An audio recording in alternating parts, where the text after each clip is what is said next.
নমস্কার বন্ধু, আমার চ্যানেলে সকলকে জানাচ্ছি স্বাগতম। আশা করি সবাই ভালো আছেন, সুস্থ আছেন এবং আমিও ভালো আছি। আজকের এই ভিডিওটা আপলোড হয়ে গেছে। আজকের এই ভিডিওটা আমার কালকে সবাই পেয়ে যাবেন চ্যানেলে। এখন বাজে সন্ধে 7:10। আমরা সবাই বসে পড়েছি এখন আম ছাড়াতে। এগুলো সব আমসি হবে। তো আমরা কিভাবে করি সেটাই আজকে আপনাদের সাথে আমি শেয়ার করব। এই যে দেখুন, আমগুলোকে প্রথমে এইভাবে ছাড়িয়ে নেওয়া হচ্ছে। আমি এখান থেকে এই যে আমগুলো মাঝখান থেকে চিড়ে আমের বীজগুলো বের করছি একটা চামচের সাহায্যে। আর কাগজের মতন একটা যে পাতলা আবরণ থাকে সেটাকেও তুলে দিতে হবে। তুলে দিয়ে এভাবে জল বালতির মধ্যে ফেলে দিচ্ছি যাতে আমটা দাগ না হয়ে যায়, নাহলে কালো কালো মতন হয়ে যায় না। একটু সময় রেখে দিলে দেখবেন কালো কালো হয়ে যায়। এরপরে প্রসেসগুলো সবই আপনাদের সাথে আমি শেয়ার করব। তো দেখতে থাকুন, আর কেমন লাগলো অবশ্যই কমেন্টস করে জানাবেন। এই যে দেখুন, আমাদের এখানে আম ছাড়ানো প্রায় কমপ্লিট। এই যে অল্প কটা আছে। আপনাদের দাদা, আমি, মা তিনজনে আমরা বসেছিলাম। আমটা আপনাদের দাদাই নিয়ে এসছে, ওই জন্য তাড়াতাড়ি হয়ে গেল। তিনজনে বসছিলাম বলে এক বালতি মতন হয়ে গেছে। এগুলো সব আমসি হবে। কাকা গেছে দোকানে একটা নুনের প্যাকেট আনতে। রাত্রিবেলা নুন দিয়ে রেখে দেওয়া হবে, 2 দিন থাকবে, তারপরে রোদে দেওয়া হবে। এই দেখুন, আমটাকে ভালোভাবে ধুয়ে পরিষ্কার করে এই গামলির মধ্যে রেখে দেওয়া হয়েছে। এই গামলির মধ্যে এখন 2 দিন থাকবে। এর মধ্যে লবণ গুলিয়ে রেখে দেওয়া হবে। লবণটা কিন্তু অনেকটাই পরিমাণ বেশি থাকবে, যেহেতু 2 দিন যে লবণটা দেবেন সেটাই আমসির মধ্যে থেকে যাবে, সেই জন্য লবণের পরিমাণটা এখানে বেশি লাগবে। এখন মা আসছে, এটা গুলাব।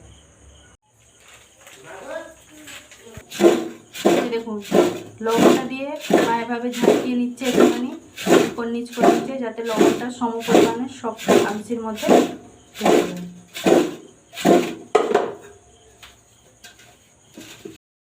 7:30 মতন। সকাল থেকে কোনোরকম ভিডিও করতে পারিনি, আর প্রচণ্ড পরিমাণে ব্যস্ত ছিলাম। এতটাই ব্যস্ত ছিলাম কি আর বলবো। সারা ছাদ ঝাড়পাড় দিয়েছি। আমার 1 বালতি মতন কাপড় ছিল, তাকে কেচেছি। ঘরদোর মুছাগুছি, ঝাড়া, এত বড় ঘরদোর মুছামুছি করে উঠতে উঠতে আমি পুরো ঘেমে একদম পুরো চান হয়ে গেছি। আর কালকে আপনাদের দাদা যখন সন্ধেবেলা এসেছিলো তখন একটা কালো চিকচিক নিয়ে এসেছিলো, ওর ভিতরে মাছ নিয়ে এসছে। তো আমি জিজ্ঞেস করছি এটা কী, আমাকে বলছে কাটা মাছ। তো আমি বলছি কাটা মাছ তুমি অত দূর থেকে নিয়ে এলে? বলছে হ্যাঁ। তো আমি তো জানি ও প্রায় আমার সাথে এভাবে মজা করে কিছু না কিছু নিয়ে আসে, যেটা আমি পছন্দ করি খেতে। তো আমি তখন মাছটা খুলে দেখছি, তখন দেখছি ইলিশ মাছ নিয়ে এসছে বরগাছিয়া থেকে। তো আমি অনেক দিন ধরেই বলছিলাম ইলিশ মাছ খাবো, ইলিশ মাছ। আমার ইলিশ মাছটা খুবই প্রিয়।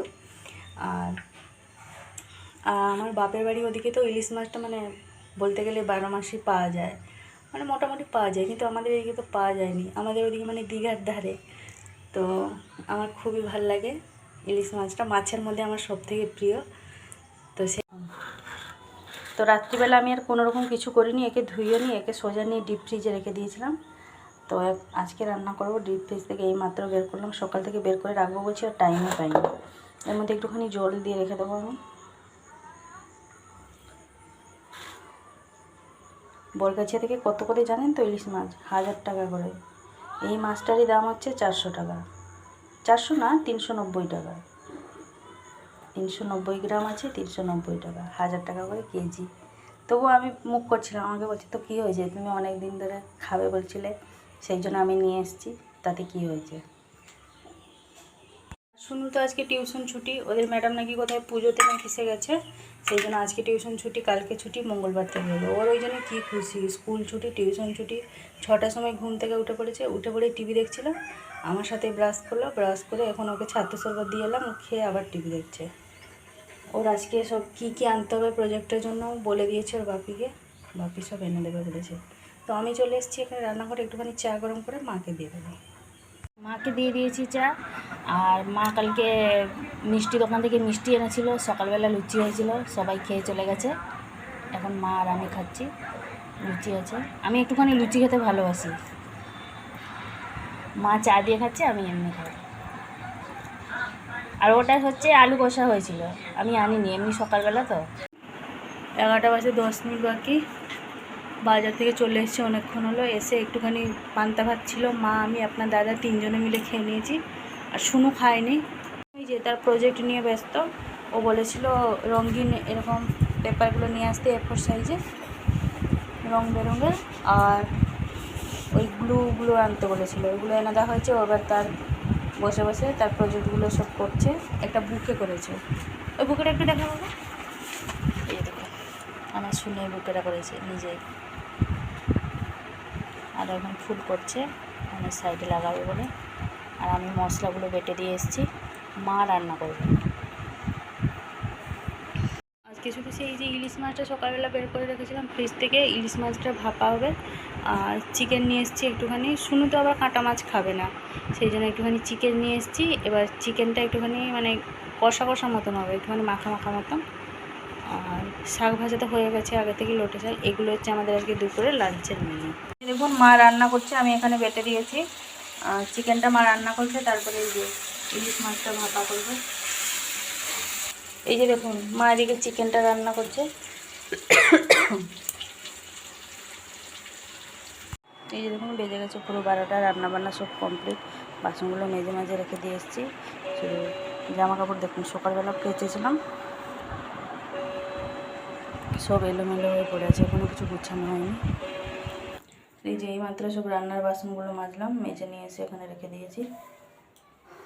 রান্নাও কমপ্লিট। তেল ভাপা, মাছে চিকেনটা কষা, লোটে শাক ভাজা, এইগুলো হচ্ছে আমাদের আজকে দুপুরে লাঞ্চের মেনু। এবার যাব গিয়ে ঘর দোরগুলো ভালোভাবে গুছিয়ে রাখবো, মানে জামা কাপড়গুলো যে যার জায়গা মতো সব গুছিয়ে রেখে দিয়েছি। শুধু একটা বাকি থেকে গেছে সোনার টুপিটা।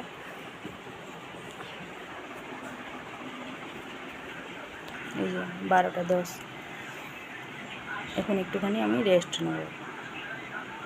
দেখুন বেজে গেছে এখন 6টা 40। মা গেছিলো দোকানে, একটুখানি নিয়ে চলে এসছে চানাচুর। আপনাদের দাদা বললো মশলা মুড়ি খাবে, সেই জন্য মা গেছিলাম। আর এই যে দেখুন ফ্রিজের লাইটটা এতটাই ডিস্টার্ব হচ্ছে, আর বলুন না। আপনাদের দাদা একবার করে ঠিক করছে, একবার করে ওরকম হচ্ছে। আর এই যে নিয়ে এসেছিলো আইসক্রিম আমার জন্য, খেতে পারিনি, আমি খাওয়া হয়নি, এটা খোলা হয়নি, অমনি আছে। আর একটা তরমুজও নিয়ে এসেছিলো, তো তরমুজটা খেয়েছি, আইসক্রিমটা খাইনি এখনও, আইসক্রিমটা কালকে খাবো। প্রচণ্ড ডিস্টার্ব করছে ফ্রিজের লাইটটা। চলুন এখন এরকমটা মশলা মুড়ি মাখাবো, আপনাদের দাদা খাবে। এই দেখুন মুড়িটা মাখানো হয়ে গেছে। এবার নিয়ে যাব ছাদে, আপনাদের দাদা আমি শুনু সবাই মিলে দুটো দুটো খাবো। ছাদে আপনাদের দাদা কুলার টেবিল পাখা সব নিয়ে চলে গেছে।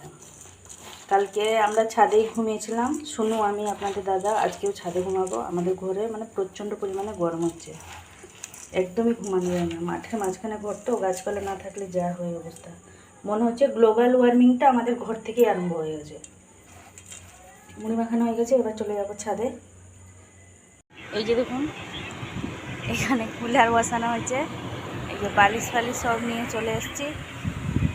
বোর্ড লাগানো হয়েছে এখানে, এই যে টেবিল পাখা ঘুরছে। জ্যোৎস্না রাত্রি, খুবই সুন্দর লাগছে ছাদের পরিবেশটা। আর এই যে এখানে খাচ্ছি আমরা মশলা মুড়ি।